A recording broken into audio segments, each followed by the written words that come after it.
town, as well as all over the country. But I'm just on behalf. It's me, other artists local. I'm bringing artists from out of town, out of state in. So it's just a good event. The reception is again, it's February 28th, 3 to 7. And also the work is going to be up the whole month of March for people to come by and check us out. You didn't give us a location? Smart Gallery on Queen Street, is it 211 North Queen? If you know where Gino's Barbershop at on the corner, it's 2 doors down from there. And if you like, I have a flyer. Thank you, Mr. Burton. Madam Clerk, we have anybody else? Carla Blackwell. Ms. Blackwell?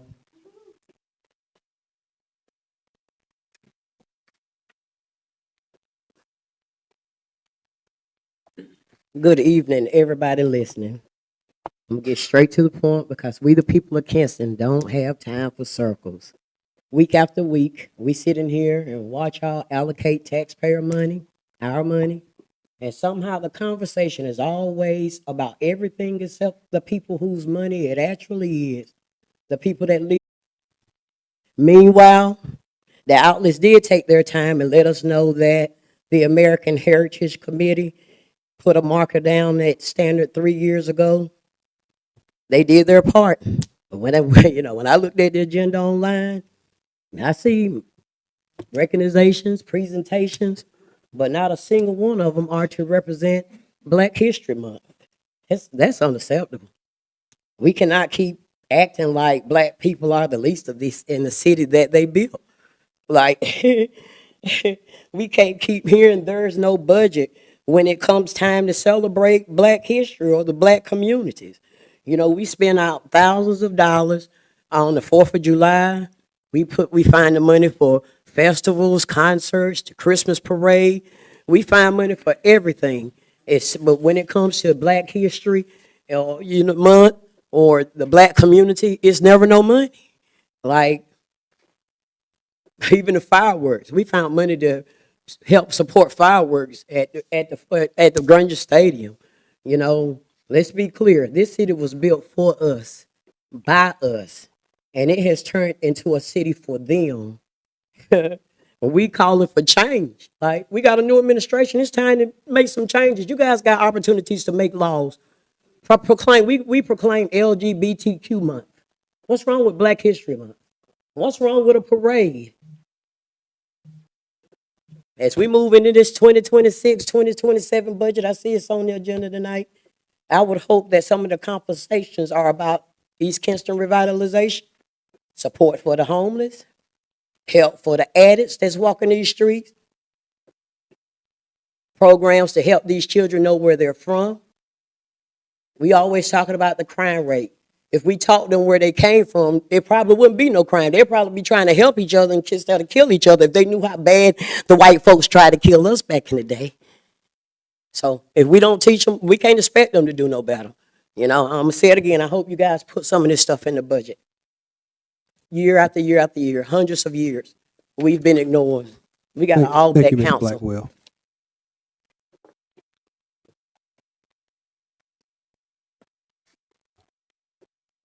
Madam Clerk, do we have anybody else with citizen comment? Linda Moore. Ms. Moore? Good evening, I'm sorry. Good evening, Mayor, City Council members, City Manager, Clerk, and City Attorney.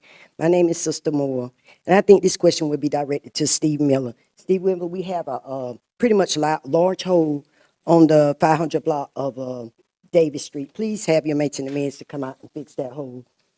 While on the other hand, I'm still curious about the lobbying firm that was voted on before the new members were installed. I personally didn't take hold to that vote because I thought that the new members should have been on board, and they be given a chance to think about bringing in more than one lobbying firm to speak upon. I'm not quite sure how this process worked, but I would like to see a targets. Let me catch it now. Brought into this city. I'm not quite sure how it go, but nevertheless, I thought of the mall, but I thought the mall was sold, so I didn't know if A lobbying firm was needed to get things going to bring us a target. So I thought that would be nice in this city for revenues. While on the other hand, I think the suggestion is vital because if we're gonna talk lobbying, let's talk about them all. We cannot keep holding the homeless hands. They have to do something for themselves too. Everybody's got different situation. For what reason, we don't know. But there are some that come positive out of staying in the homeless shelter. There are some that come negative.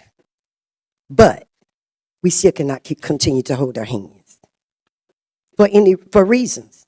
If you keep doing that, then if you got somebody, the shelter is a temporary home, not a permanent home, not a lifetime stay. So to say, I don't have a problem with the shelter. I don't have a problem with the lobbying firm, but this with the homeless is just a bit too much.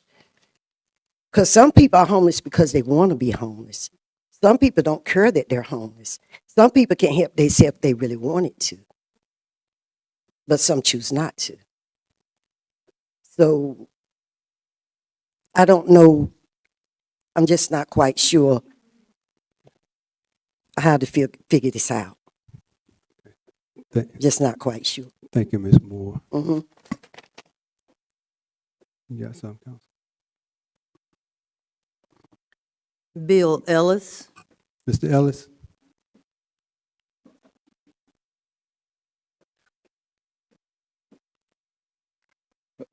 Mayor and council, I want to invite each of you out and all the people out here today, and then the citizens of Kinston out to our Professional Baseball Sports Hall of Fame.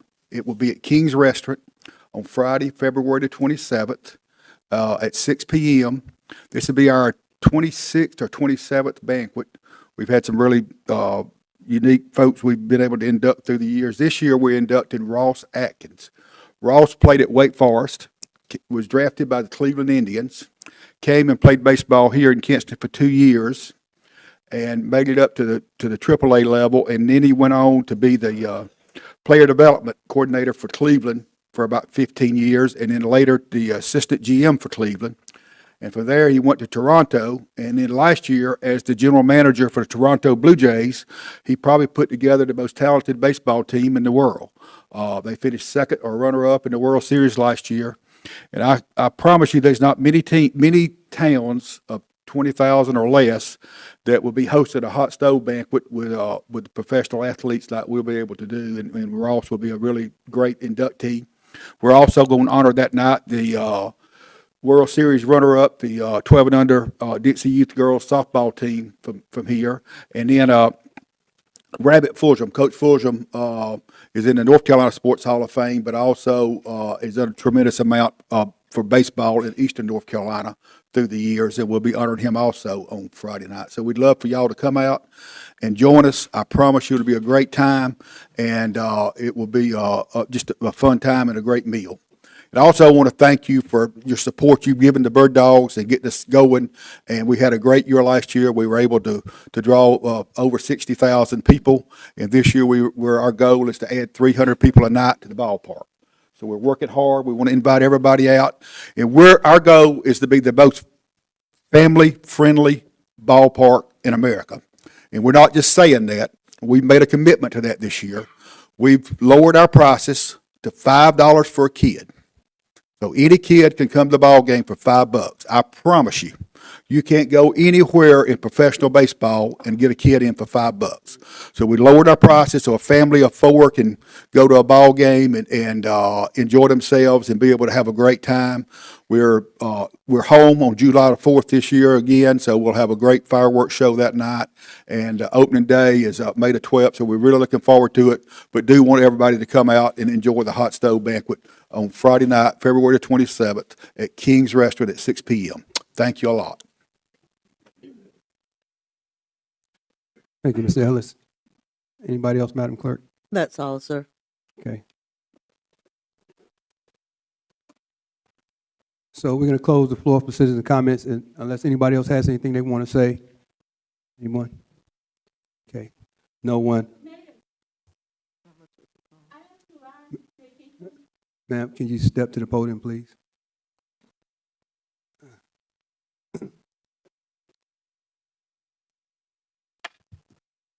Could you state your name and address for us? Yes, I go by Miss K, and for some safety reasons, I live downtown. That's all I can say. But I want to ask the Kinston Police Department when we're going to get and to you, sir, when we're going to get victim assistance services. And I appreciate all you do. Was May- that may I that get victim your name? assistance service? Mhm. May I get your name and address, please?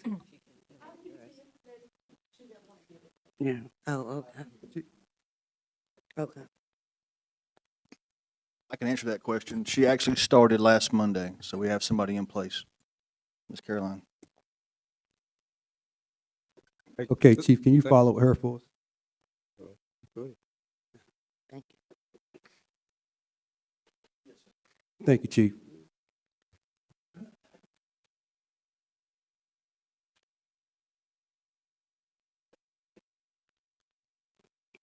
Mayor, if I may, I'm not sure if Reverend Flowers would be able to say the duration of the meeting, but I did want to say to you that the eulogy that you gave for our beloved Commissioner Roland Best was, you called it the Roland Best test, was one of the strongest messages that I'd ever heard. And I'm not sure if Winston Funeral Home recorded it or whatever, but the charge and the challenge that you gave to elected officials, it was extremely powerful.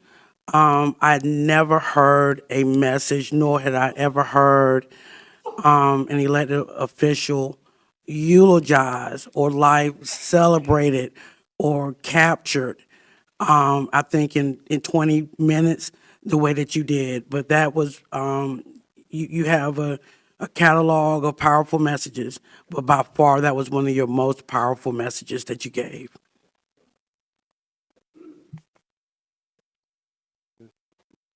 Thank you. Okay, at this time, we'll entertain a motion to adopt the agenda. Okay, I got a motion from Mayor Pro Tem Solomon, second from Councilmember Ledford. All in favor, vote by saying aye. All opposed have the same right. Seeing none, motion carried.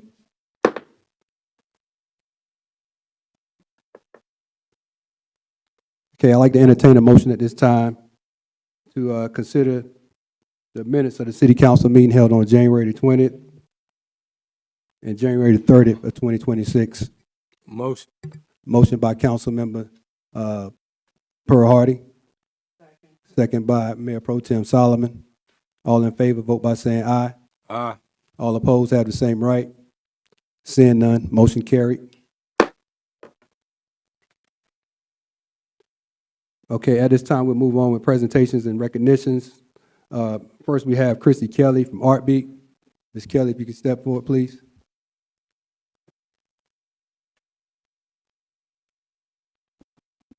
Good evening, Mayor. Good evening, City Council. Good evening, everybody else here.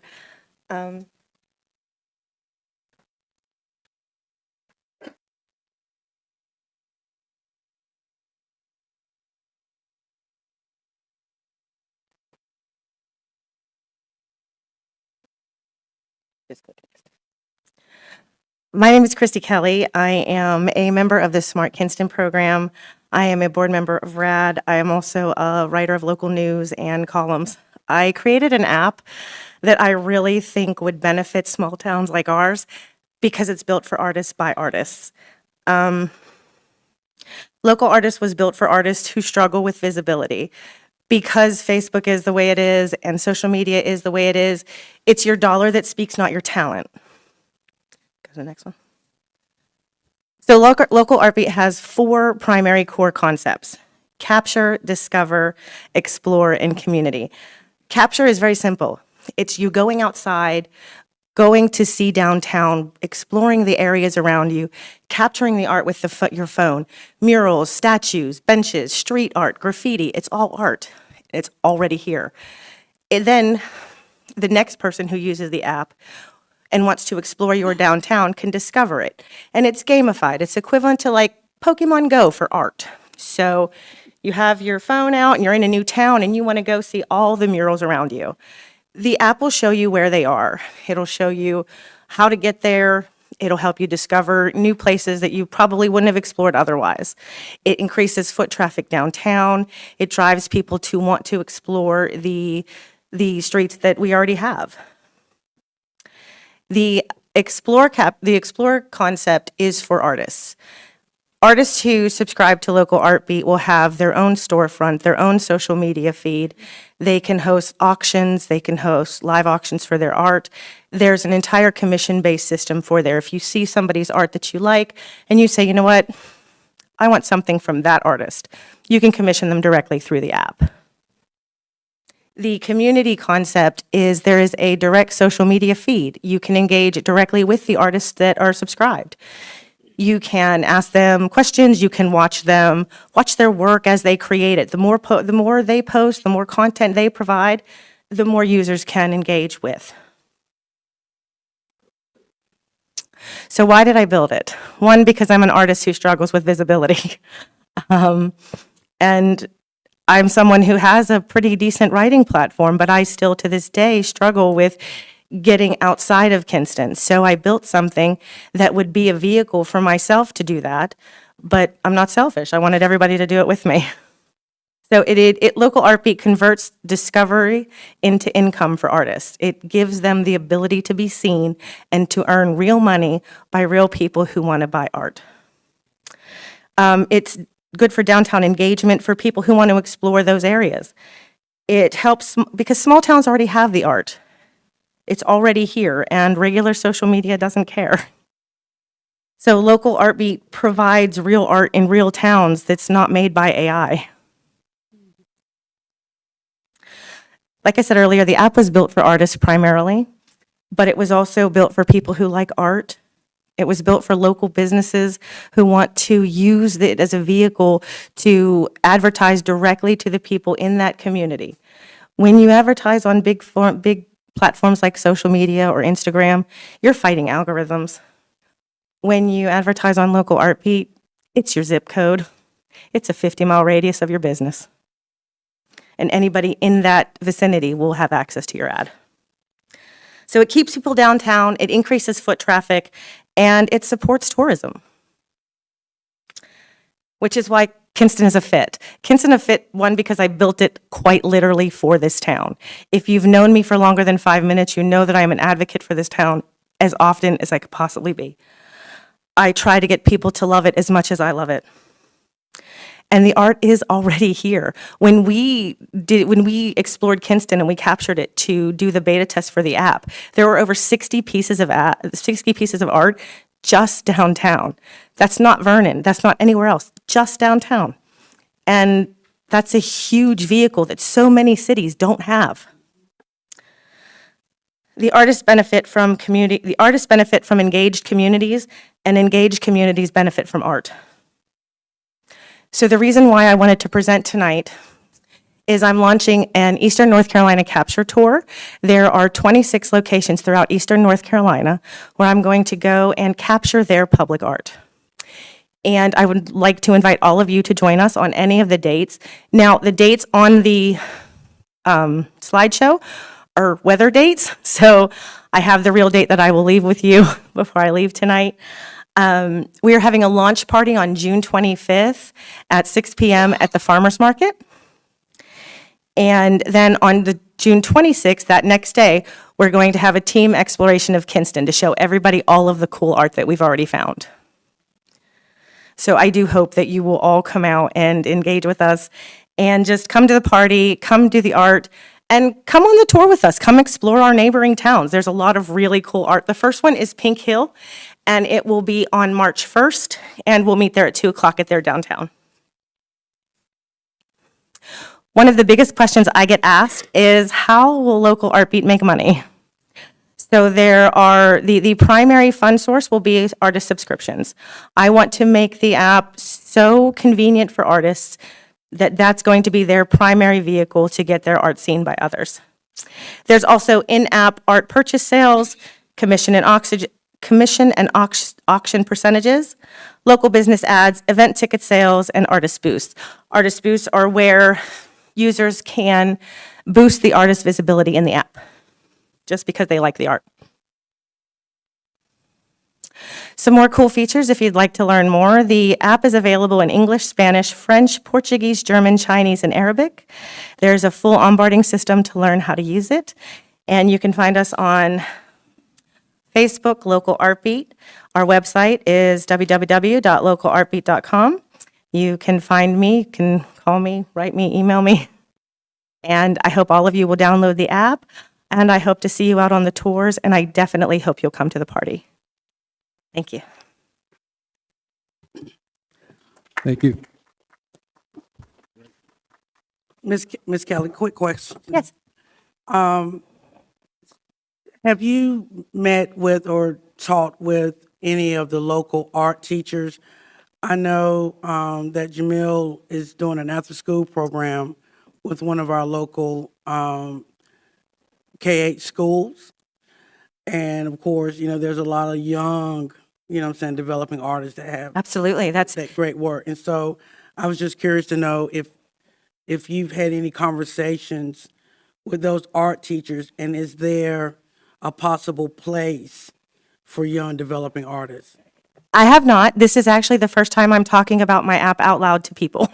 It has been a concept in my head for a year now, and talking's not my strong suit, so I'm much better at writing. So no, I have not, but I am absolutely engaged with the idea.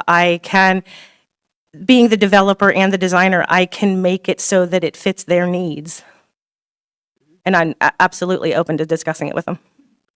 And my second question is the tours. Are they walking tours?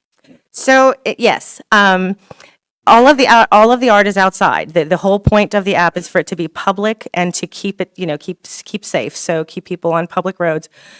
And in some of the bigger cities, it might take a day or two. Pink Hill will probably take 25 minutes, but but I love Pink Hill too. So I decided that would just be a good, fun place to start. Yeah. Thank you. Thank you.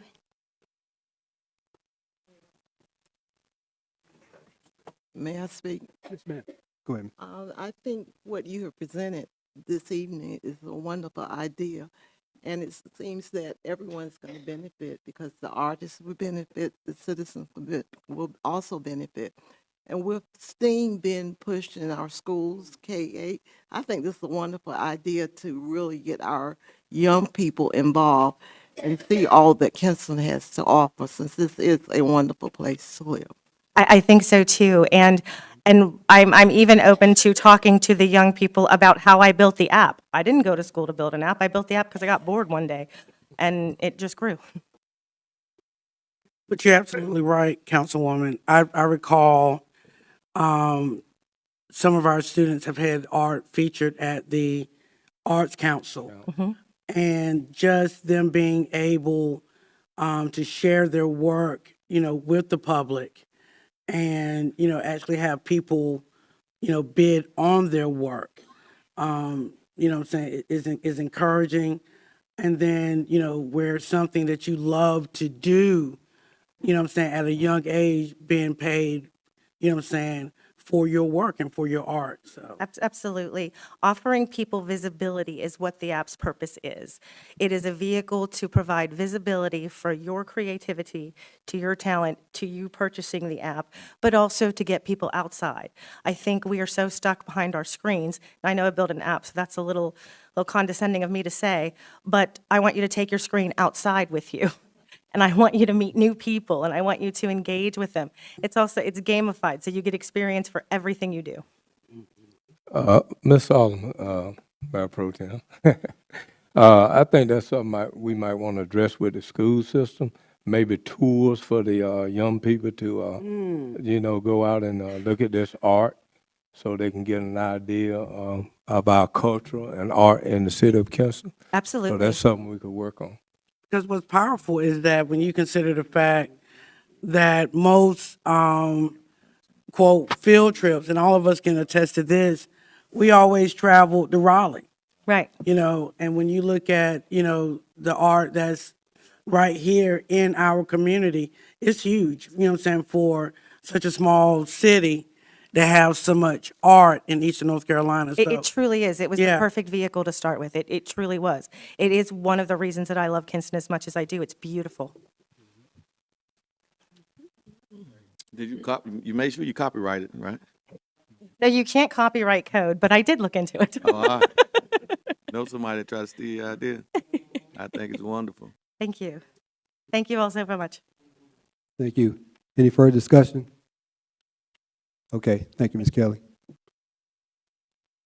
Moving right along, our second item, we're gonna have Chief Goyette present the KPD annual report. Chief?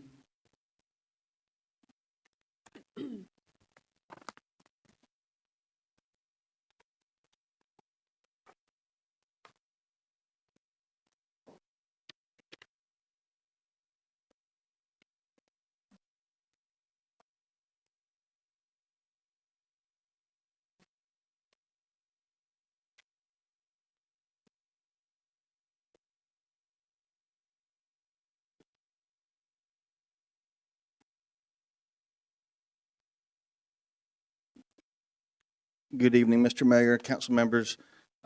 Quick plug, I actually am an owner of that app, and it's a really cool app, so good job, Ms. Kelly. All right, so I come before you tonight.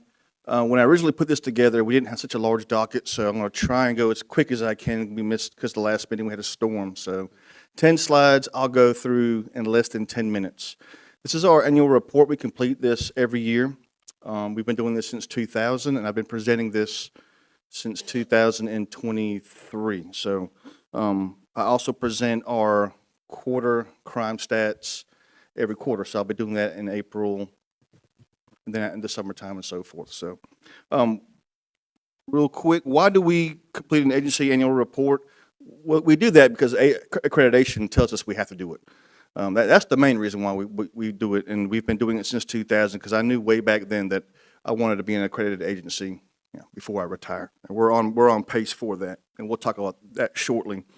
But it's also for transparency purposes, and also highlights what we're doing as an organization in the community, and it's also a historical record for the police department. It's sort of like a report card. You can find this on our website. We put it on our social media, I think a week ago, advertising it, but you can find it on our website. Well, there it goes. There's my reason. All right, so this is something very, very important. I'm going to summarize some of the document. You're looking at 68 pages, but this is probably the biggest thing, and this is budget. This is something that gets spoken of the most, is budget, budget, budget. So you can go through the document, and we also have a budget document that's 4 or 5 pages, which breaks down every single dollar that is budgeted by the police department. But as you see, our budget this past year was $10.2 million.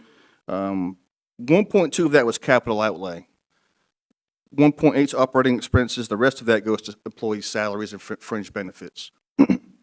Capital outlay is something we don't get every year. That's something we get about every 2 years, and that's how we purchase our vehicles. I'm not anticipating us getting a large amount of capital outlay this year, and I do anticipate our budget going down significantly this coming up year. I hear you, Ms. Blackwell. All right. Budgets fluctuate. They fluctuate. Hold on for a second, Chief. Ms. Blackwell, I'm gonna ask you to leave if you do that again. Okay. Go ahead, Chief. Sorry about that. All right, so our strategic plan, this is something that we've had for about 5 years. We're finishing it up this year, and we actually have a team put together that we're working with to plan the next 5 years. There's 10 goals in there. We've accomplished 9 of those 10 goals. We're very, very proud of that. Something of importance is our calls for service and traffic stops. Our calls for service is down this year compared to last year. We actually had 958 less calls compared to last year. Our traffic stops were down 237. So overall, Activity as far as that goes was down at 1,195. Something else we're really proud of is our traffic stops and crash map. If you go to our website, this is updated every single week. You can see where officers are stopping cars. You can see where traffic accidents are taking place in our community. We also have another map on our website which shows every crime that takes place in the city. It's interactive. It's updated every 24 hours. With the exception of sexual assaults, every crime is listed up there. It's very, very interesting to see that. All right. This is going to be our annual shooting stats right here. For the last 4 years, our murders have remained the same at 4. I would love for it to be 0. I remember when I was a young officer here, we were having 10, 11, 12, 13 murders a year, so there has been improvement over the years, but I would love for that to be 0. People shot this past year did increase from 18 the previous year to 25. Out of those 25, we did make an arrest in 17 of those cases. Overall shootings increased from 89 to 101. Now, in 2023, we changed the way we do our crime reporting, not just us, but the state did. We used to do uniform crime reporting through the FBI. Now we do NIBRs. Back then, when we would classify a shooting, it was with if somebody was hit or a property was hit. Now, if a shooting takes place and we locate shell casings, we add that to it. So there is an increase in shootings the past 2 years compared to previous years. With that being said, there's not really an increase in victimization. All right.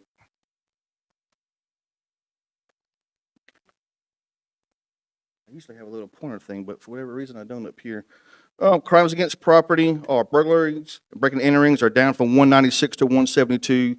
Motor vehicle theft is up 7. We had 50 this past year, 43 the previous year. Arson's down and larceny's down from 733 to 574.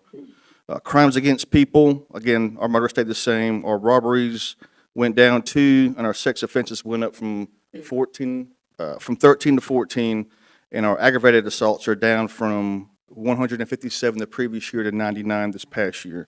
What does all that mean? Across our country, really violent crime's down 4%.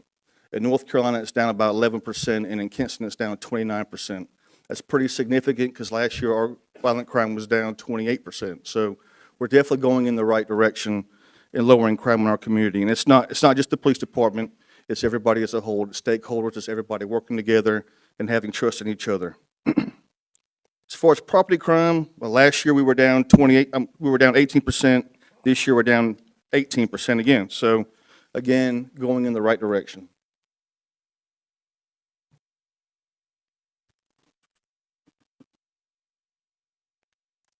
As far as our agency stats, over here we got our vehicle stops, our arrests, as well as citations. 73% of the time you get stopped in Kinston, you're not going to get a traffic ticket. You're not going to get a warning ticket or anything. Most of the time, you're not going to be arrested or get a citation, and that's in the actual report. You can also find that on the SBI's data as well. Some other highlights: we did have 228 community events that we took part of. 19 of those were ones that we actually led to include our Explorer program. Our Explorer program is led by Corporal Kraft. He's our SRO at Kinston High School. He's done a tremendous job. We started with 2 kids. Now I think we're up to 14. So very, very pleased with that. Something else I want to highlight is our Christmas Sponsor a Kid program. We were able to not sponsor 72 kids, but get our stakeholders to sponsor 72 different children in our community who were in need for Christmas. So very, very pleased with that. Accreditation, it's something you've heard me talk about for 3 years. We're working really diligently with this. Hopefully by the end of the summer, we'll be accredited with the North Carolina Law Enforcement Accreditation, and then by December, we'll be accredited with CALIA. So we're definitely going in the right direction as far as that goes. Training-wise, our officers completed over 7,000 hours of training. Recruiting and retention, for the first time ever that I can recall, our recruiting and retention, mainly our retention's up, is 105%. What that means is we were able to get 2 positions last year. We've actually filled 1. We've only lost 2 officers for the entire year, which is pretty remarkable. And a lot of that has to do with our city manager, our former city manager who's retired now, as well as the city council who's agreed to help, invest in the police department, get us the finances that we need as far as making sure our officers have what they need every day to make sure they're safe, as well as increased salaries. So very appreciative of that. A few other things to highlight. These are our promotions as well as our Officers of the Month and our department awards. We just try to promote our police officers, and very, very, very thankful for what they do, as well as our non-sworn personnel, who are really the really heroes at our police department. 3 more things. Just want to remind y'all that KPD did celebrate our anniversary of 175 years this past year. We were named the Law Enforcement Agency of the Year, and we actually have the Crime Scene Investigator of the Year for the state of North Carolina. So very pleased with the men and women of the Kinston Police Department, and I definitely think that we're heading in the right direction. So thank you. You can find any information on the 68 pages on the annual report. Also, we have our strategic plan on the website, as well as 2005 through 2000. So does anybody have any questions? Hey, Chief, I do have one question. Yes, sir. for you. How is our youth crime going at this time? Our youth crime it's been steady for the most part, which is good because it was on the way up for the past 3 years. So we've kind of remained stagnant for the past 2 years, and very thankful for the community for helping us out with that.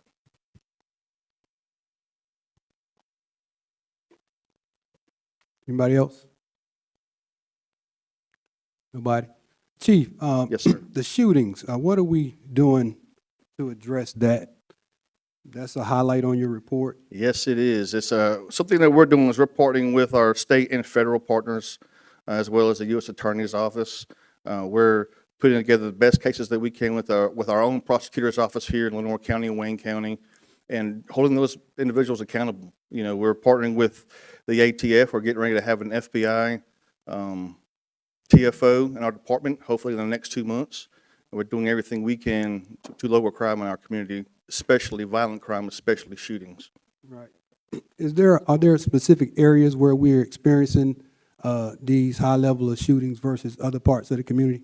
To be honest with you, it's pretty spread out, and there's actually an interactive map in the annual report that'll show that. Right. It's not one particular neighborhood. It's Okay. throughout the entire city. Okay. Unfortunately, that's something that we're working on every day, is trying to lower crime, especially shootings. Right. As we have discussions, council, just for you guys to know, we have people at home that are following the council meetings, and sometimes they don't have the full report. Like the chief said, these reports can get lengthy on the agenda, and sometimes they don't know. So in the spirit of transparency, sometimes we ask those questions just so that the people at home and the ones who don't have these reports can kind of, get a little more detail about how we're addressing these issues. Yes, sir. And I encourage anybody at home watching or listening, go to our website and find that document, and feel free to go through it. Hey, Chief, can you address the issue about the juvenile court system just a little bit, so people get an understanding why a lot of time our juvenile are put right back on the streets once they commit crime? Well, we work really close with the juvenile justice, and that's a state mandated organization. And, they have their own court system. They have their own, I hate to say it, but like a juvenile prison system. So, and within 10 days of arresting a juvenile and putting them in a temporary jail, they have to go before the court. At that point, they will be given an attorney, and the case will be handled within a 6-month time, and it'll be up to the judge to proceed as far as that goes.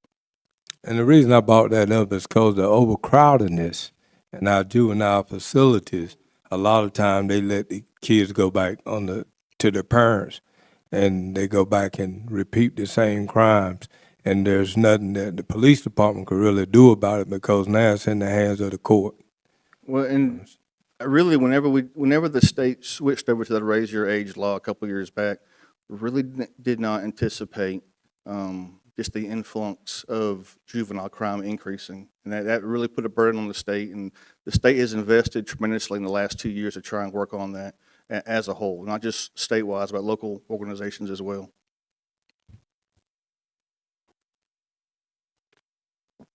Anybody further?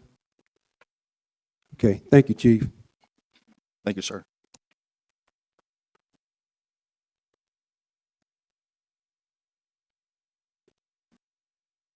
Okay, at this time, if we have any, don't have anybody else for presentations, we're gonna go into a public hearing.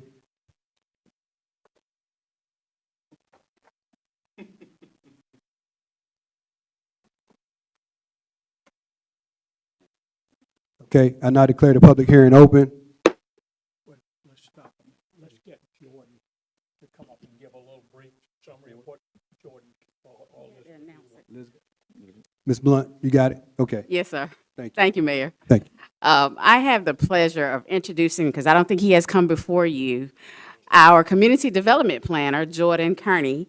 He is also our Historic Preservation Staff Liaison. So tonight, he is going to present to you local landmarks that are coming up before you for your approval.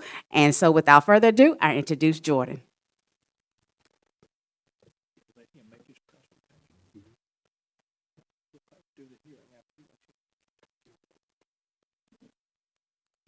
Good evening, everyone. All right.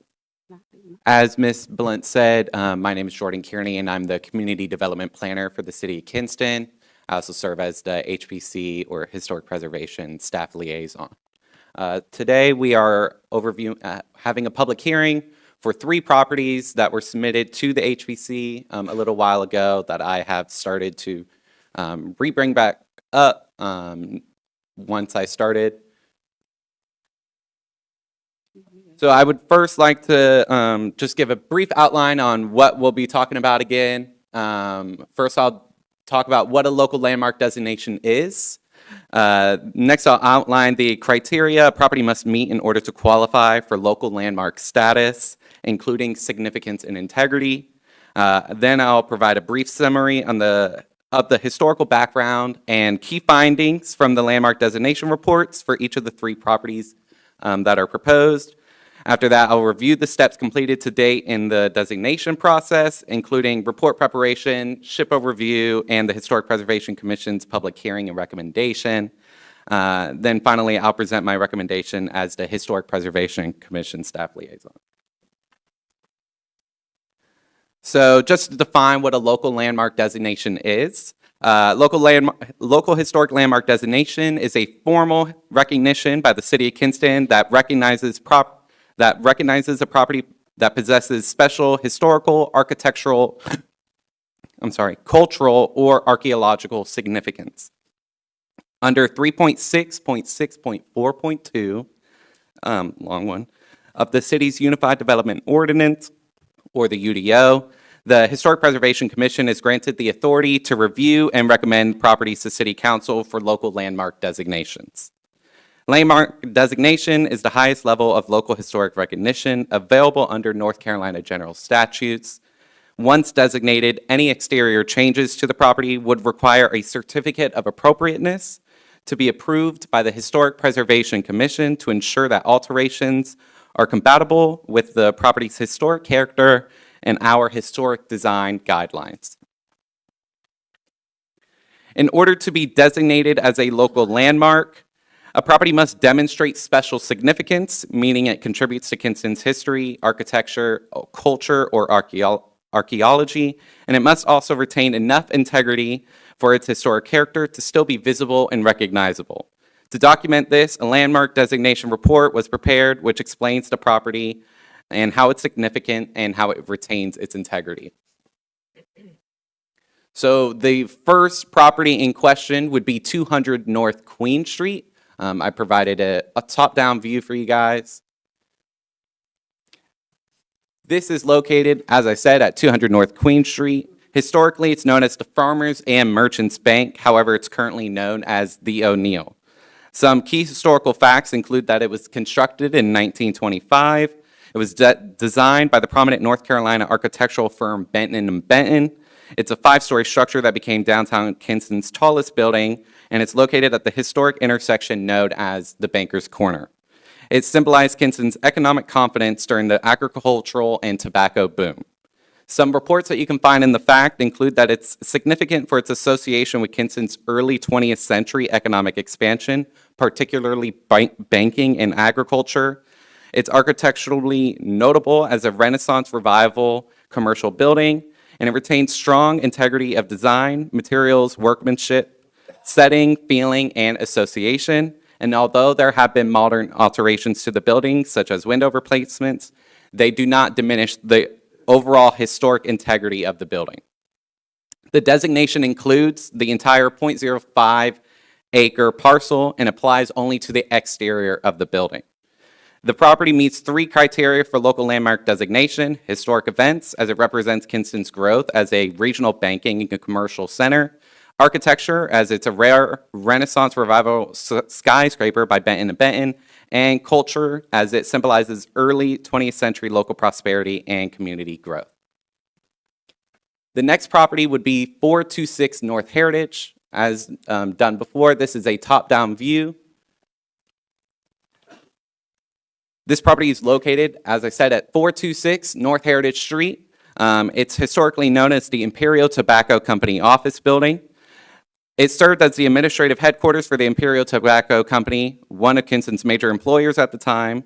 It supported executive and administrative operations for a large regional tobacco workforce, played a central role in Kinston's emergence as a major tobacco market during early industrialization, and it's the only surviving building from the original Imperial Tobacco Company complex, making it a rare physical link to Kinston's industrial, social, and economic history.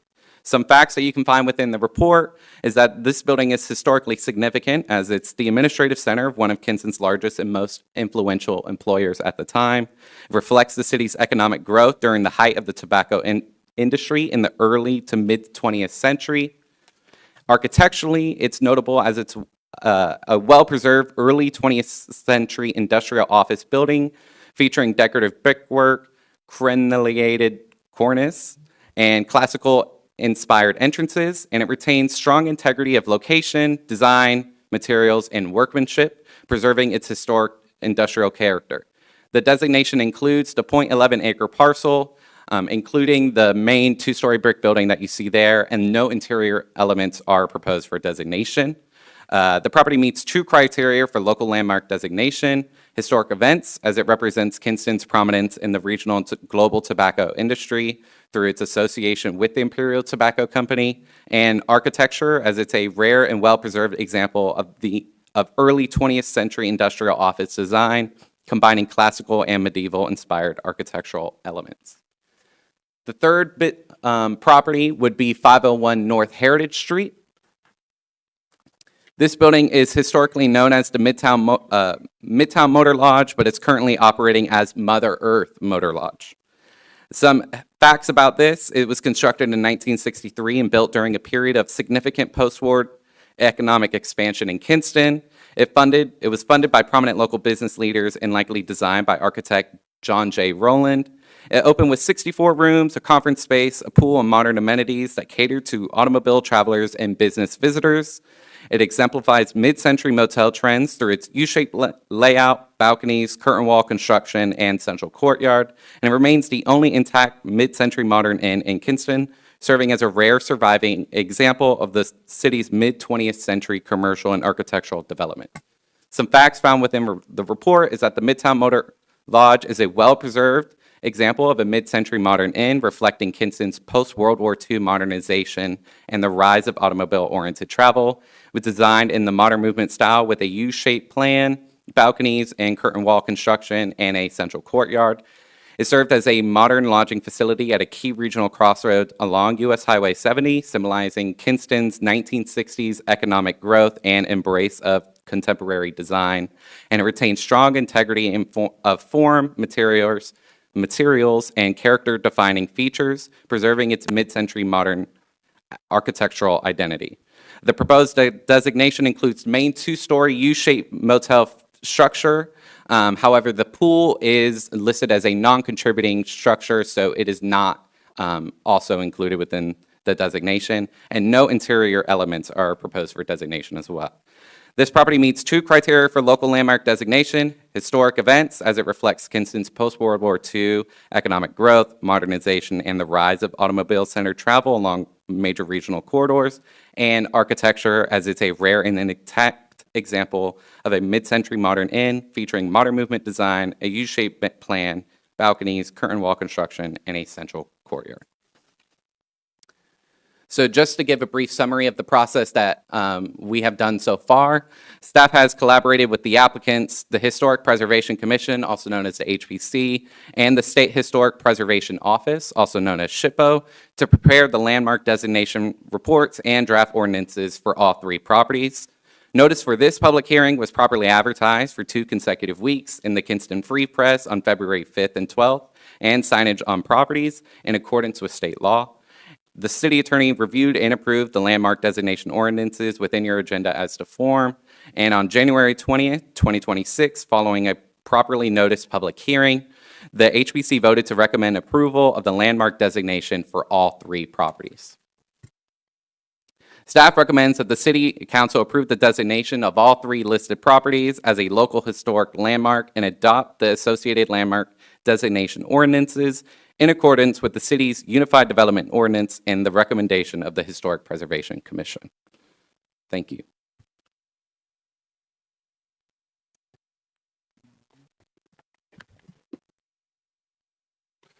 Thank you.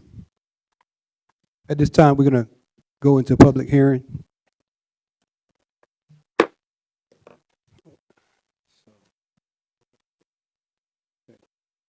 We're open for public hearing. Is there anyone present that would like to speak in behalf of this project for the local historic landmarks?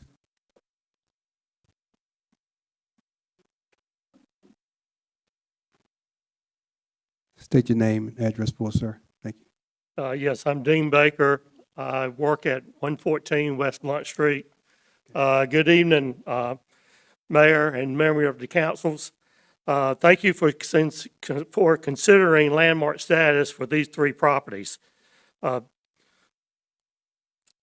Imperial Tobacco Company is one of the oldest and historical buildings in the town that is related to the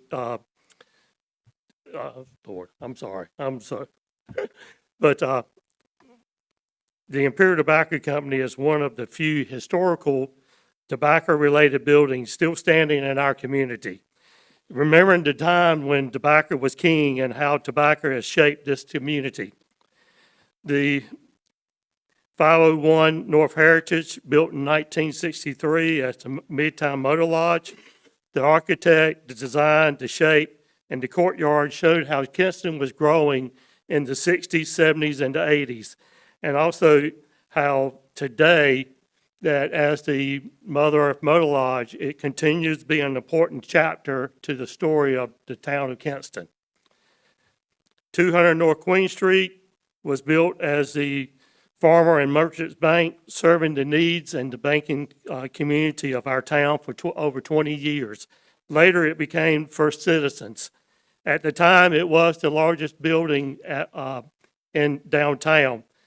And at the time, it was the first elevator who was inspected by the state of North Carolina. So when you go into the elevator, there's number 1 on our certificate.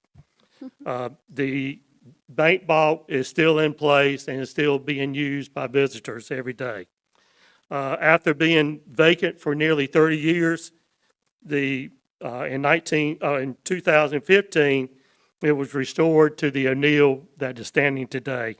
Thank you very much for your time and consideration, and have a good afternoon. Thank you. Would there be anybody else want to speak on behalf of the historic properties this time?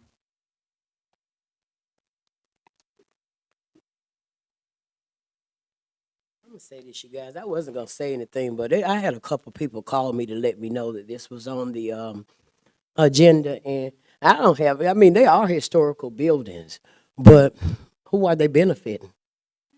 What will happen if we do this historical landmark for them? That's what the people want to know. Like, why is it now that They want them historical landmark. Is it to come back and get something else to build more that is against us? Because when you talk about tobacco, here we are again, Black History Month. It was our grandmothers and stuff that worked them to make these buildings vital. You know, so I just want you guys to start thinking about like this stuff that they're taking over is our stuff. And we don't have, when they take it, I can't afford to go stay at the Mother Earth. If I wanted to go stay at the Mother Earth right now, it's gonna cost me about $200 a night. And our historical landmark, there used to be a $55 hotel. You know, so I'm just saying, when we keep giving these people this stuff and big tax breaks with it, we're talking about inclusion season now. It's time to include us in some of this stuff. Like, you know, I've been looking at some of the deeds to these properties. And although that we're not supposed to still be practicing the clause from 1964, we are. And we got to start looking at, look at some of the deeds to these properties. Kinston High, can't be no black leadership. You know, our historical property is our historical property. Kinston was 70 and 80% black up until recent. So this stuff didn't come from them. I'm trying to figure out why we keep getting it to them.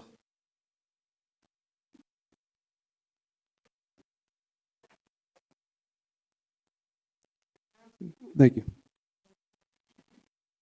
I'm Tanya saying, and to a certain extent, I agree. If you look back at everybody's house, everywhere, we all got some type of history. We go back to our great-grandparents or somebody else. Everything got a history somewhere. So for me, I agree to that to a certain extent. Like, who is that going to benefit? Why are we constantly giving, historical sites and things like that? It's okay. 30-some years, they were born in 1930s. Yes, that is historical to me because I want to know where he thought us. In the 60s, there's a whole lot of people here right now born in the 60s. Like, we're not historical. We live it. We okay. I don't think, me personally, I think if you're going to go back and you're going to say, okay, well, this is a historical site for somebody else, then what about the house that, somebody else lived in that was built in 1961 where our grandparents, great-grandparents was raised up struggling to try to keep these properties, So I do agree, man. That's crazy. We got more than just that area that's historical. When you go over there on the east side somewhere, those properties are historical too. Thank you. Have anybody else? You can come up, Ms. Marsh. Okay. I actually have a question more so than a statement, and then it's admittedly from ignorance. I want to know what making this designation would change. Like, how would that affect the city, the building? Are there financial implications, things like that? If you could explain the purpose of doing this, that might be helpful. You, Jordan? Yeah.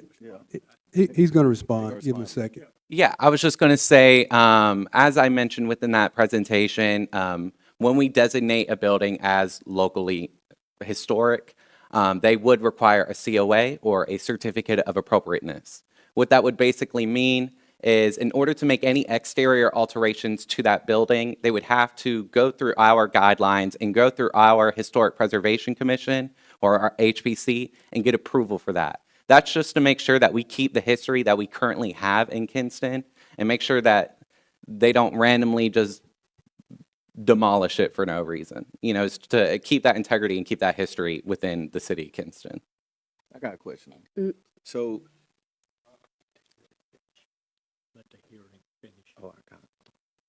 Mayor, may I interject and add to that?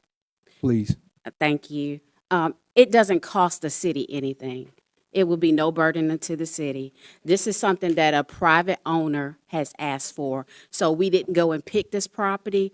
This was brought to us from the private owner. He actually did his historical study and then presented. It is by the state law that we have to bring it to city council in order to be considered a local landmark. So that is why it has come before you tonight. Thank you. Yes, Mayor and public, I respectfully disagree, especially because most of the population in Kinston, North Carolina, lives under poverty line. Being myself well, I'm in the middle, you know. Speaking about history, considering myself a history buff, I noticed that even though Kinston is 67% Black, I think I'm the only Hispanic in the entire, I'm kidding. Nevertheless, I feel that effort, energy, and finances should go, for example, for something that I feel it's anti-God. The fact that there are women who are 7 months pregnant and they're selling themselves. And human beings that literally are full of dirt and living in the dirt, who have been homeless for many, many, many years, who do not have a way of accessing a rehab for addiction, any type of addiction. So I respectfully disagree with any energy or effort or monetary effort, whatever. You know, we talk about artsy here, and art. Nevertheless, North Carolina is the country that is, not the country, I'm sorry, the part of the American Union of the United States of America, the state that is the friendliest to military, defend our country. And not only that, the friendliest to military, but the first state in the 354 million people in the United States that allowed an African American man to serve in military forces. So I respectfully disagree. Okay, thank you. Ms. Moore?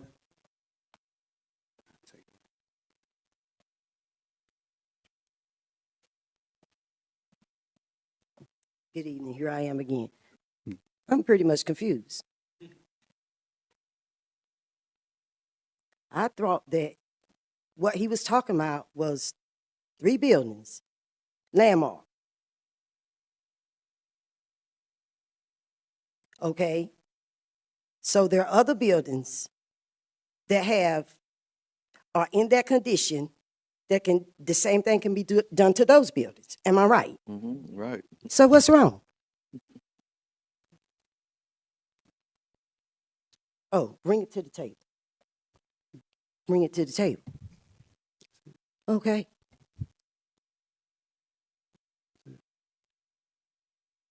I'm done. I mean, I don't understand. I'm confused. I mean, there's 3 buildings, right? Landmark.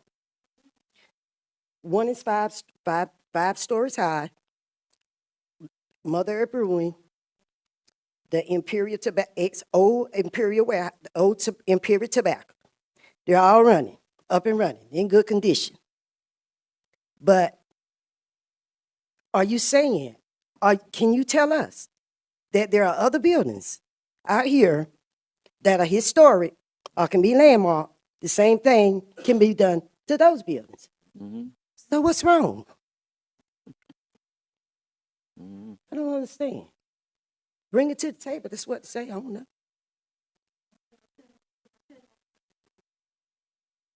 Anybody? Pastor Flowers? And after you next, bro. After just listening to that, the landmark piece, and I'm just saying that I'm finding out now that I think it's our communication, guys. It's a communication piece. Yes, this land can be landmarked because they know it. You don't know it. We don't know what can be landmarked in the city. Neither do you know what the cost is and what the benefits are. These are the questions that we need to ask. You know, what is the benefit of making this a landmark? And then when we make it a landmark, what other areas do we have that can be landmarked?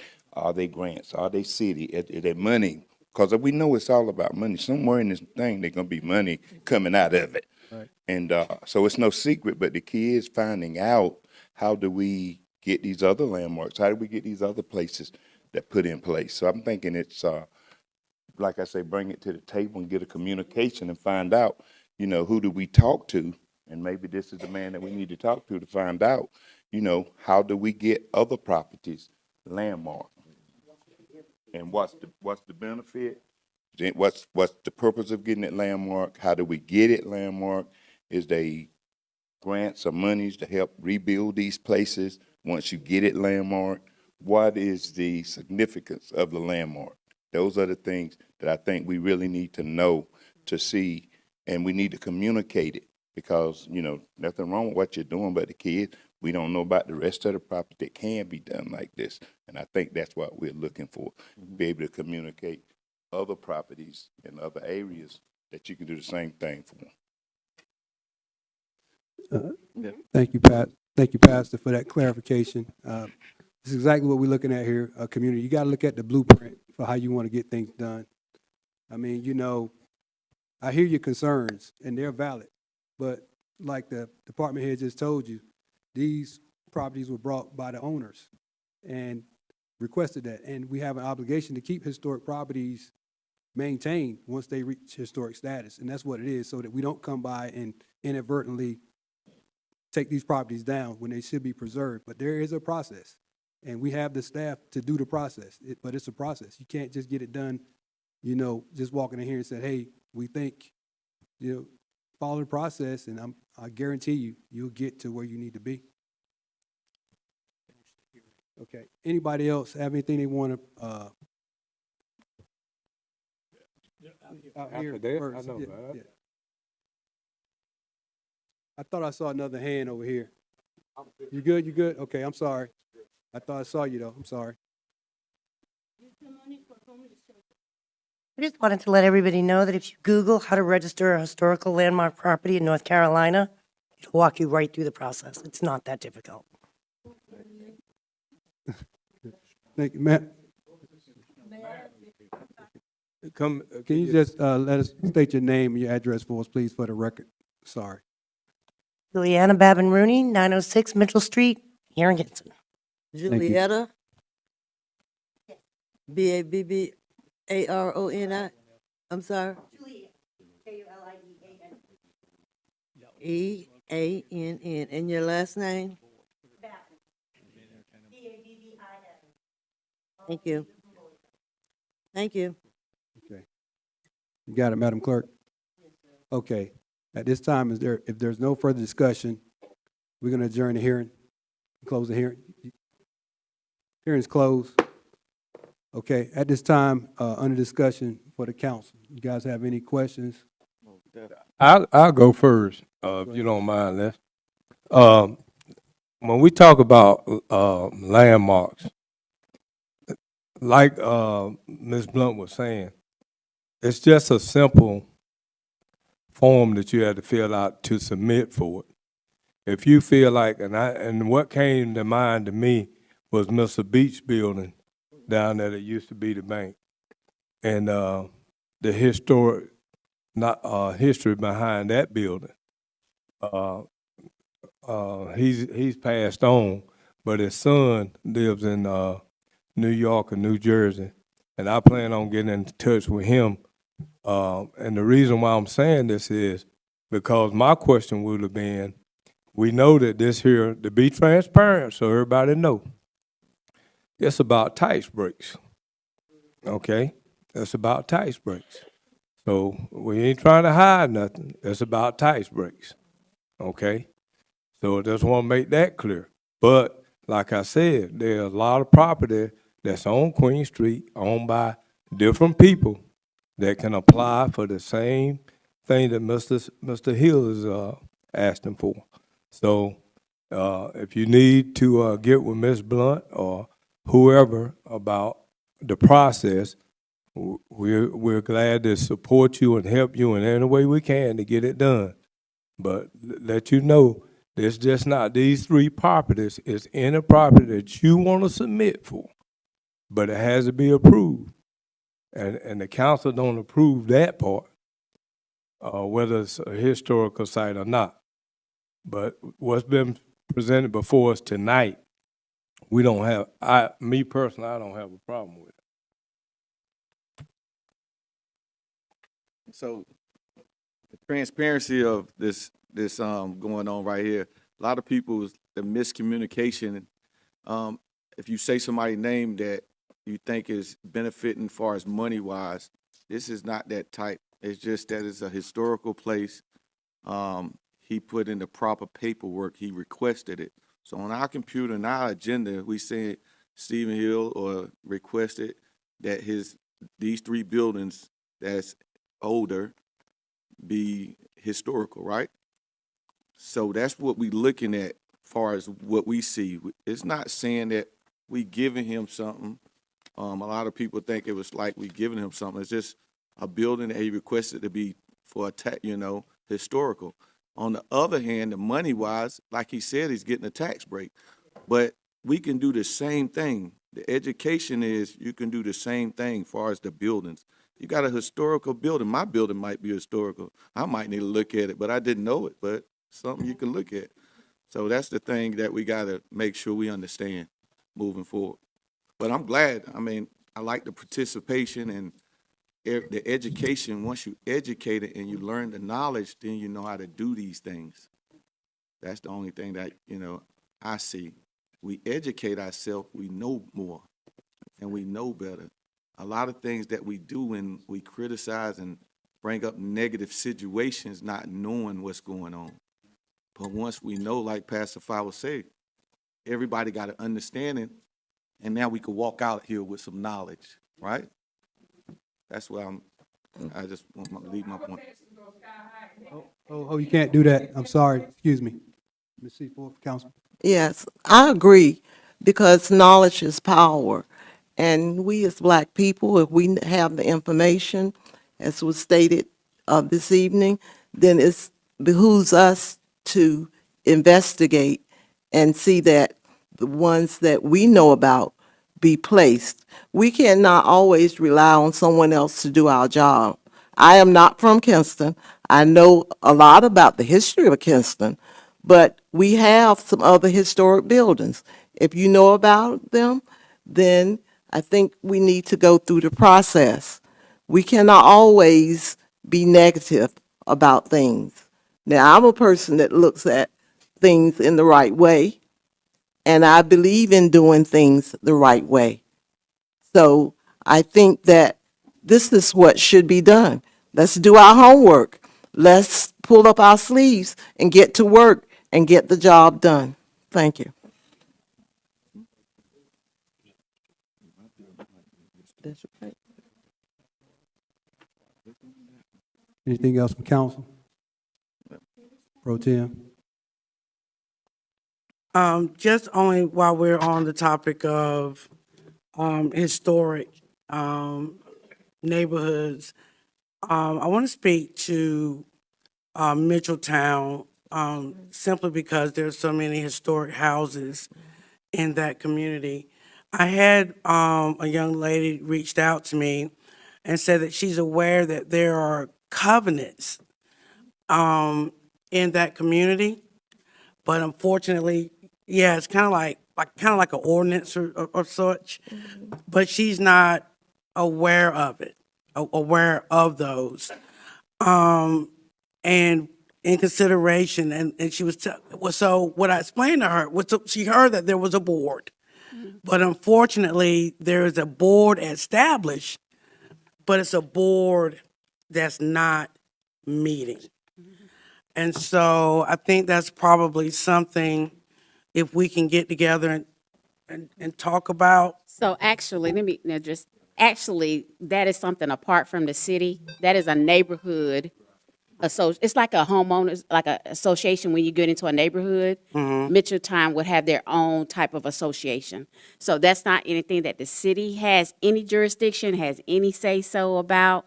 That is just to those members that live in that neighborhood who would get together and select their own board and do any type of meetings. So we really have, if they have covenants, they may be even more restricted than what we would say. Yeah. Because, I know some local realtors, reached out, and that there are individuals that are interested in renovating those properties.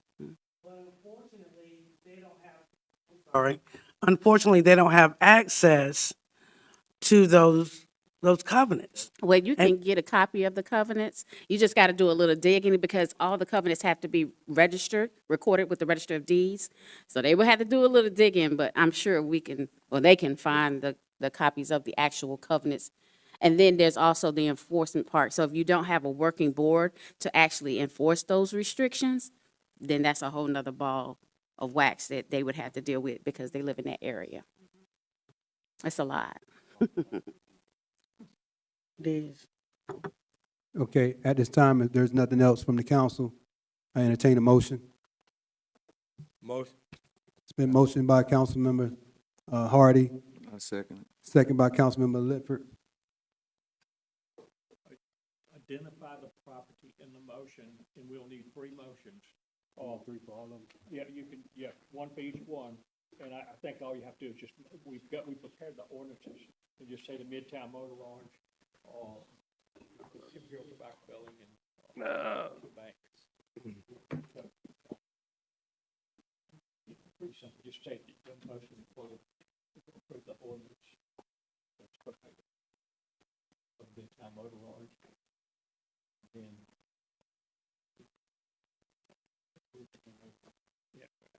O'Neill.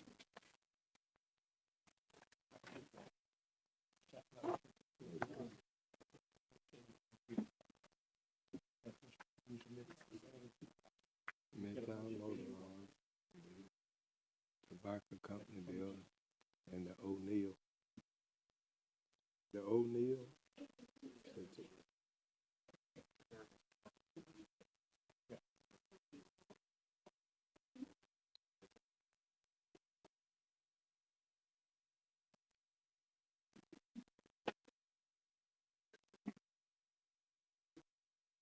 That's why I'm glad I said. That's why I'm glad I said right. Yeah. I'm learning as well.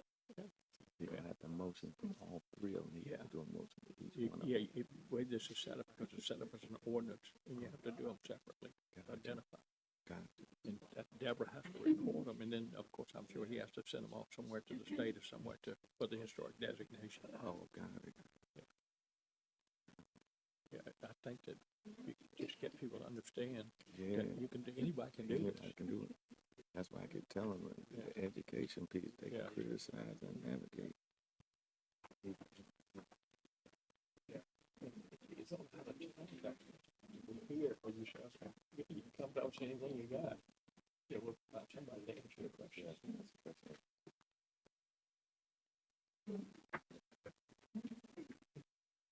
You're learning it. Yeah. I had some strong. I digress. All right. So we want to entertain a motion for 200 North Queen Street, Farmers and Merchant Bank, the O'Neill. This time I entertain a motion. Motion. Motion by Councilmember Hardy, second. Second. Second by Councilmember Seaforth. All in favor, vote by saying aye. Aye. All opposed have the same right. Seeing none, motion carried. At this time, we entertain a motion for 426 North Heritage Street, the Imperial Tobacco Company Office Building. Motion. Motion by Councilmember Hardy, second. Second. Second by Councilmember Seaforth. All in favor, vote by saying aye. Aye. All opposed have the same right. Seeing none, motion carried. I'd like to entertain a motion for 501 North Heritage Street, the Midtown Motor Lodge. Motion. Motion. Motion by Councilmember Hardy, second. Second. Second by Councilmember Seaforth. All in favor, vote by saying aye. Aye. All opposed have the same right. Seeing none, motion carried.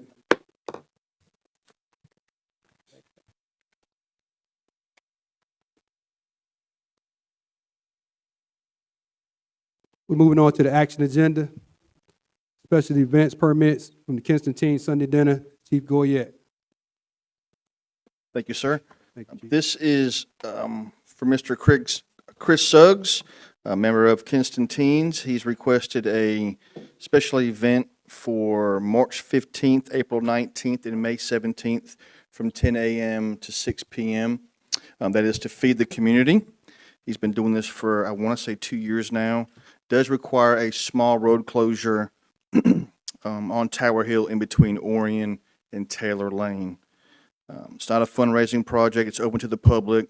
Food will be served at this event. EMS and police will be called if needed, and they'll use the restroom at the Kinston Teens Hub. The hold harmless agreement has been signed, and the city of Kinston has been listed as the insurance certificate holder in this particular permit. We have no issues with this, and this has always been a great time in the community. Okay, at this time, I entertain a motion. Motion. Motion by Councilmember Seaforth, second. Second by Councilmember Lifford, that we consider special events permit. All in favor, vote by saying aye. Aye. All opposed have the same right. Seeing none, motion carried. Our second event is consideration of a special event permit for Jackson Heights Music Concert at Pearson Park. Chief? Yes, sir. Thank you so much. This is going to be for April 18th from 8 a.m. To 10 p.m. This is for a concert at Pearson Park. The rental agreement has been secured, but it has not been paid for, nor has the insurance. They already have the agreement set in place, but due to it being out a couple months ahead of time, he wanted to go ahead and go before the city council before he secures it for financial purposes. This is, I think, his third time he's had this concert. No issues whatsoever. They tend to hire 2 to 4 police officers or sheriff deputies for this particular event. It does require a small street closure at Gordon and Heritage and Mitchell at North, right there in that bend. It's not a fundraising project. They will have tents there, but they'll be below 400 feet. Again, police will be there. EMS will be called if needed. Obviously, there'll be no alcohol at the event. The restrooms and trash receptacles will be at the park, will be utilized for this event. Prior to this event taking place, I will make sure I have a copy of the signed insurance form. I will send it to the city manager, mayor, and the attorney's office per your request. And again, we've never had an issue with this concert whatsoever. This is the third year it's taking place. So I ask kindly if we go ahead and approve this upon the contingent that he does have insurance prior to the event. Okay, any discussion? Mayor, if I may, I'd reiterate Chief's point about a motion to approve subject to receipt of the insurance policy prior to that. And Chief can just update those on the panel once he receives the insurance, make it contingent upon the event. Okay, for discussion. You agree with that? What you say? Okay, right now, we want to entertain the motion to consider the special event permit on the grounds that the chief update us, with the insurance. Can I get a motion? Motion. Motion by Councilmember Hardy, the second. Second by Councilmember Lifford. All in favor, vote by saying aye. Aye. All opposed have the same right. Seeing none, motion carried. Okay, our third agenda item is consider adoption of ordinance, NCDOT, Donna Goodson. Thank you, Mayor. The city was awarded the NCDOT IMD Multimodal Planning Grant on September 17th, 2025, and this is an ordinance to establish the project. The matching grant program was created to encourage the development of comprehensive municipal bicycle plans and pedestrian plans, which may serve as a component of the city's comprehensive transportation plan. The project will be funded through a grant from the North Carolina Department of Transportation. The total amount of the grant is $65,000, with $52,000 from the NCDOT grant and a required $13,000 match from the city of Kinston. And this is to establish the project. I've asked Elizabeth to give us an overview of what this project really consists of. I said, but when we get into these letters and whatever, not everyone fully understands that. So Elizabeth, will you talk a little bit about? Yes, sir. So we have a bike and pedestrian plan, but it is so outdated. It was created in 2012. And so a lot of legislative has changed. A lot of safety issues have come up as far as our city is concerned, and so our plan is really outdated. So what this particular grant would allow us to do is to update our plan to current legislative so that we can have a safe bike and ped area. Also, it's going to address sidewalks, some intersections that are hazardous in our area. So all of that would be a part of the update. So that is what we're doing with the bike and ped plan. Okay, any discussion? Ms. Goodson, Ms. Blunt, there is no contingency fees with these, right? No, sir. All right, thank you. Anything further? Nobody? Okay, at this time, I entertain a motion to consider adoption of orders of NCDOT IMD. I take a motion this time. Motion by Mayor Pro Tem Solomon, second. Second. Second by Councilmember Hardy. All in favor, vote by saying aye. Aye. All opposed have the same right. Seeing none, motion carried. Next item on our agenda will be the consideration of the approval of Amendment 1 for the engineering service agreement with the Wooten Company. No? I'm sorry. Skipped over. I'm sorry, Donna, you still up. So let's back up. Okay, you're number 4, consider adopting the ordinance to establish the Heritage Street Stormwater Improvement Capital Project. Thank you, Mayor. Sorry.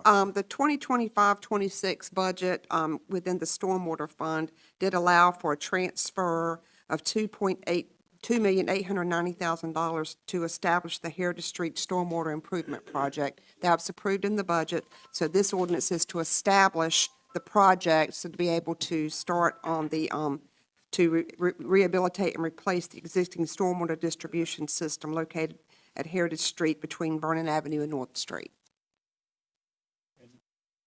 I've asked Steve Miller to give a brief overview of this because some of you were probably talked about it over the years, but I asked Steve to get everyone up so we all knew what was going on.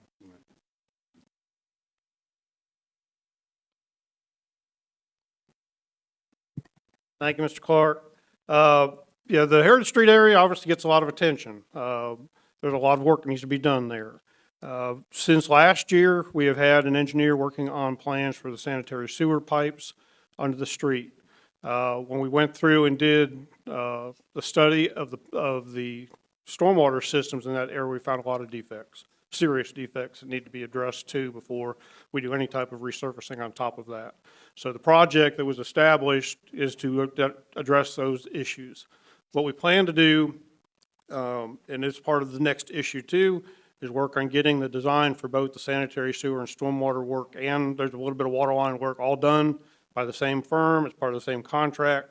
So we'll have one contractor going through doing all of the work for all of these improvements, which once they are complete, then we can do the resurfacing on the street, which is what everybody so desperately wants to see happen on Heritage Street. So this has taken a while to get there. It's taken a few years to get all this funding in place.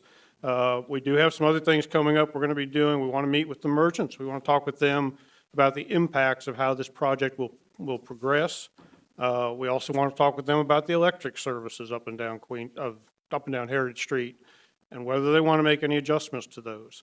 The reason this is so important to do that outreach is there's definitely going to be impacts on the businesses. So they need to be aware of that in deciding how far they want us to go. Though obviously, the more things we do, the longer we're there involved in construction, and it's going to have further impacts. We will be doing everything we can to ensure that the businesses have access during this project, but that's going to be a big piece of identifying the final pieces of the improvements so that we can move forward and get everything done in there.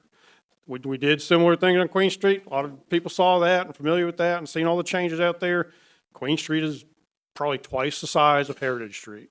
So when Heritage Street happens, when we get involved in that work on that area, it's going to shut down blocks of the street at a time. It's the only way we can do the work.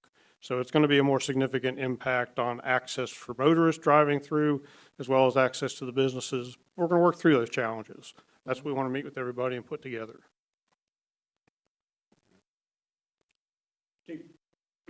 A timeline for this. You've got some, I mean, I know that we've been talking about Heritage Street for the last 20 years, so You were here, we had those discussions before. I believe.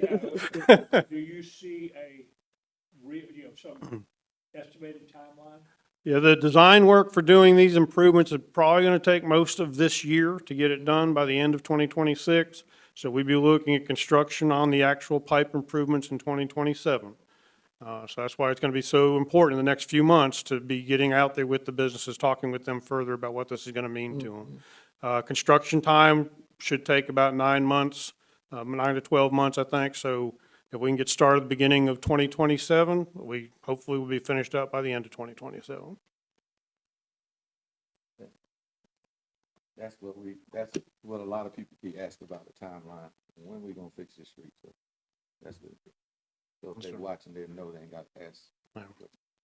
And I think the other side of the coin is the inconvenience that we're gonna cause all this is because you start basically shutting down blocks and there's not much of a way to get there except a wall. So, yeah, those things we have to coordinate with the businesses and others. That's right. Any further discussion? Nobody? No more questions for Steve? All right. At this time, we entertain a motion to consider adopting the ordinance to establish the Heritage Street Stormwater Improvement Capital Project. Motion. Motion by Councilmember Hardy. Second by Councilmember Leopard. All in favor, vote by saying aye. Aye. All opposed have the same right. Seeing none, motion carried.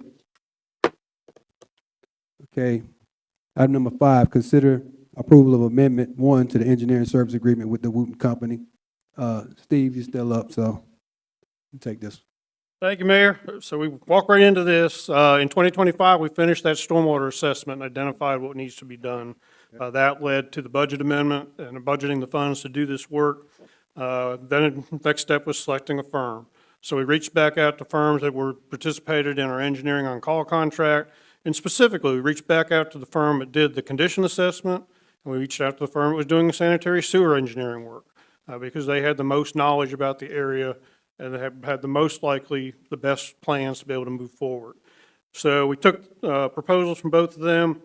As we went through the responses, both of them were good responses, but in the end, we have decided that an agreement with the Wooten Company to do the stormwater design made a lot of sense because they're already doing the engineering work for the sanitary sewer. They've already done surveying. They've done a lot of the legwork already, so we don't have to pay for that twice. So dollars are important all the way around, so we want to make sure we're not misusing any of the funds that we have. What they have proposed to cover the stormwater engineering and the little bit of water is a amendment to their existing contract of $104,500. That's all that they will need to do the additional work. It'll change their total contract to $379,500. So that cost will be charged against the project ordinance that you just approved. It'll be covered underneath that project. So I would respectfully ask that you consider approval of Amendment 1 to the Engineering Services Agreement. Because the sanitary sewer is funded through the state, through the Clean Water State Revolving Fund, they will have to concur with this award too. So your award tonight will be contingent on their agreement with the award. So we haven't had any problems with that in the past. I don't expect any this time, but that is an additional step that we have to go through.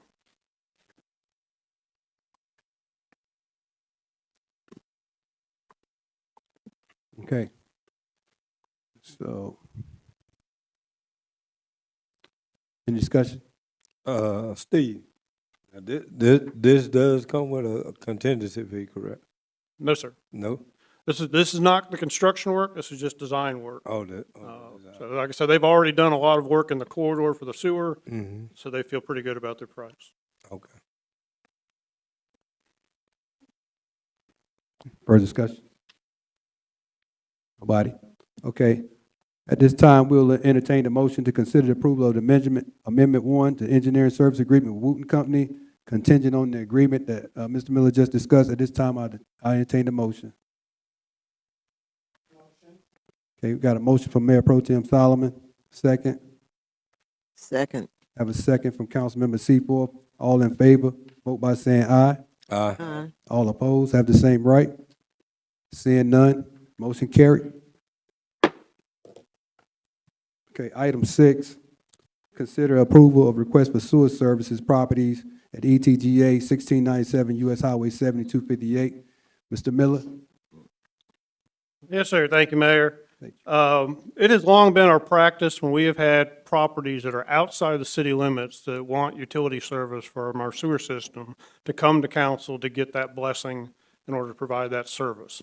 This kind of stems back to the days when annexation was a consideration for these properties. Property owners still can request to be annexed, but there are situations where it doesn't make a lot of sense to annex properties. This would probably be one of those. These properties are about a mile south of Highway 70, so they're well outside the city limits, and it's basically 2 residential lots. They are owned by a company that's going to rent them out, sort of like Airbnbs, once they get them renovated. So that's why it's considered commercial, which is why we're here tonight making this request. The properties, they're actually in the map that you had in your agenda, showed there were 3 buildings on 2 lots, which is kind of unusual. So the property owners went through the steps of the planning board to separate those into 3 lots, which is what they should be. So what they want to do now is attach the 2 properties that are adjacent to Highway 258 to our sewer system. We have a force main that runs right next to the property. They will have to install pumps and controls at their expense to be able to connect to us. We'll make the tap on the actual force main that we have out in the street. And then they will be served, and they will be outside sewer customers.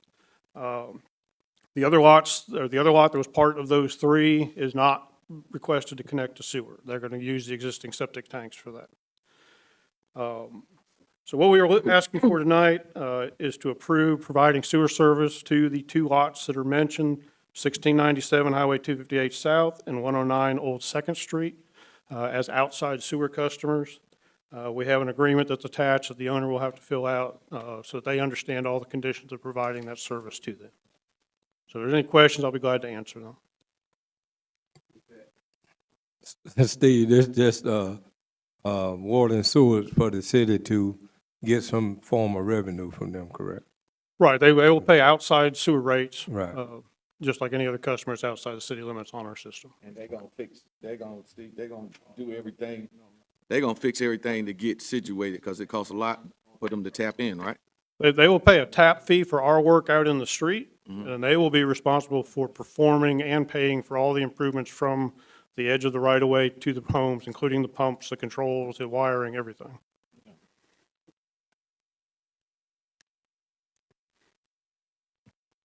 Any further discussion from the council? No one? Okay, at this time, I entertain a motion to consider approval of request for sewer services to property 1697 US Highway 258 and 109 Old 2nd Street. Motion. Motion. Motion from Councilmember Hardy. Second. Second. Second from Councilmember Seaforth. All in favor, vote by saying aye. Aye. All opposed have the same right. Seeing none, motion carried. Okay. So off our action agenda, we're moving on down to information updates. First item for information updates, Mr. Miller, you are popular tonight. Wholesale and electric rate increase effective April the 1st, 2026. Please explain. Thank you, Mayor. I don't want everybody to get all alarmed. We had these discussions back in September and October about these rate changes that we were looking at on the wholesale side. Wholesale rate changes are changes between the power agency's contract with Duke Energy and what the city gets charged for power. It's not what our retail customers get charged. So when we went through all these rate changes that we did back in September and October, when we reduced our retail rates to our customers by 4%, we knew this was coming. This was part of the forecast that we shared back then. The power agency does these forecasts every year. So that's why whenever we are looking at what our wholesale costs are, we aren't just looking at that one year and what's happening. We have their forecast of what they think is going to be coming. And so we try to make sure that wherever we set our rates are going to be appropriate for what they think is going to happen. So we don't want to pass on any more rate changes to our customers than we have to. So that was why back when we made our changes in October, we did that with this in mind. So although this is a 4.5% increase, and this is because Duke and the power agency, they can amend their agreement, and then every year Duke will look at their actual costs, and they can come to the power agency and say, well, next year your cost is going to be this. And the year after that, it's going to be this. So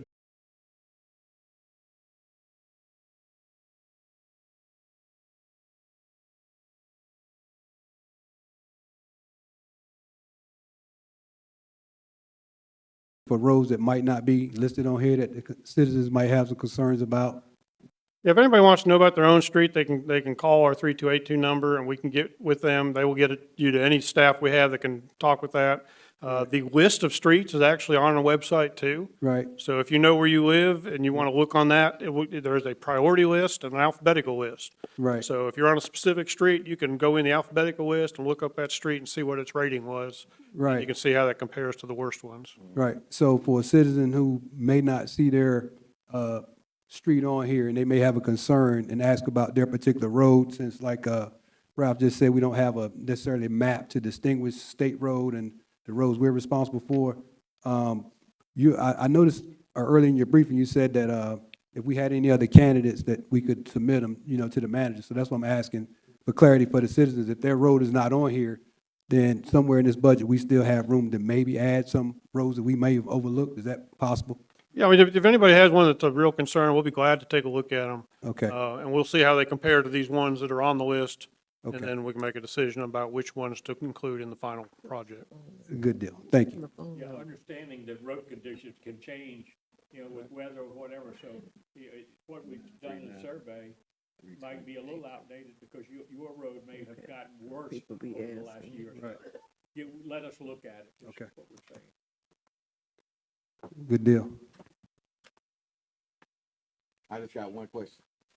Before you get it, Steve. Yes, sir. So the telephone number is 252-939-3282? That's correct. That's our 24 number. If they wake up in the middle of the night and think about it, they can give a call in and we'll get on. Thank you. Okay, thank you. That's what I need for people to be asking. All right. You got the number now. We don't have any more questions. For Steve, we'll move on to the fiscal year 25-26 quarter two budget status. Ms. Goods. Thank you, Mayor. In your packet, you have an interim financial report summary that reflects 6 months or 50% of the 25-26 fiscal year.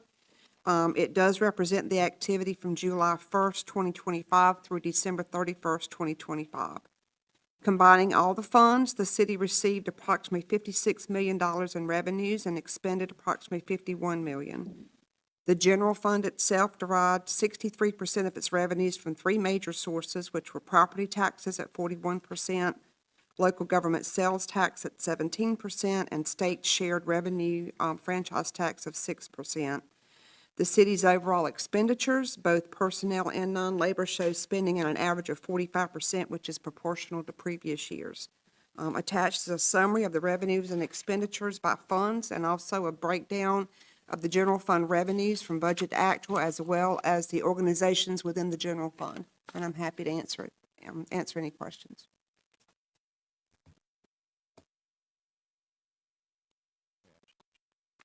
Yeah, go ahead, Ralph. Donna gave me this, but she also gave me a complete breakdown of line items, and I've gone through them this week, and everything looks to be in order. You're projecting.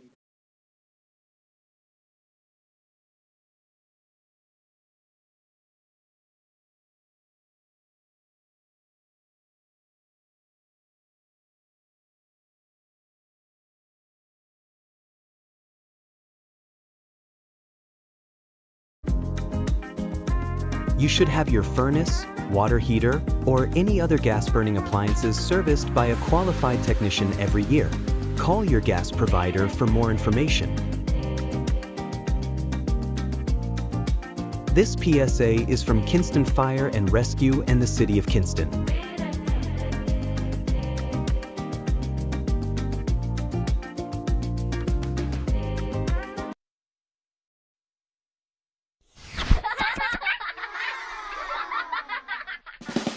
Let's go walking!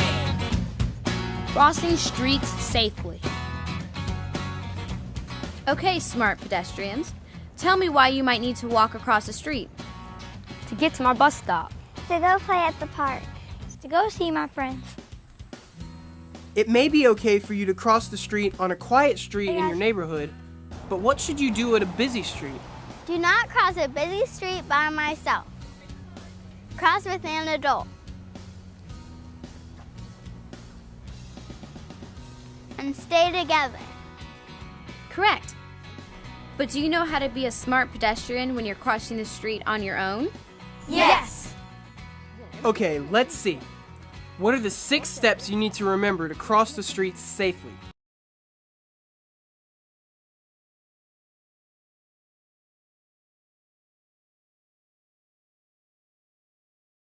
Safely.